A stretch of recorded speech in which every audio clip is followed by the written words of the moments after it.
Hello po mga bes! Naalala nyo po ba yung mga manok na unang binigay sa akin? Nung nagsisimula pa lang po ako mag-vlog. Eto na nga po sila mga bes at gagamitin nga daw po sila sa susunod ng daddy.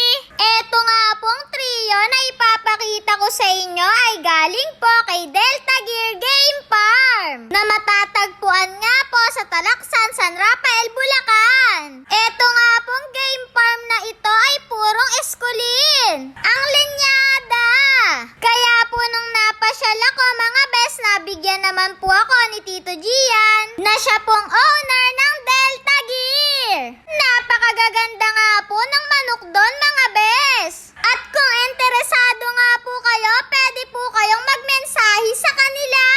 Eto nga pong si Ashay nasa 8 months old na. Tingnan nyo nga po, kumikisa po ang balihibo nila.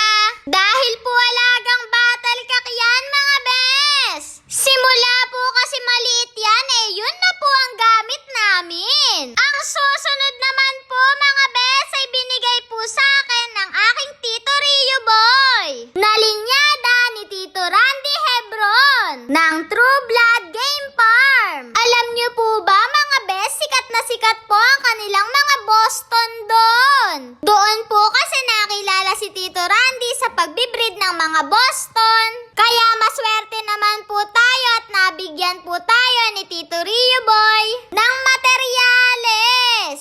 Ilan nga po ito mga bes sa mga susunod nating magiging palahi sa darating na 2024. Kaya abangan nyo po ang mga upgraded na materyales ni Daddy sa susunod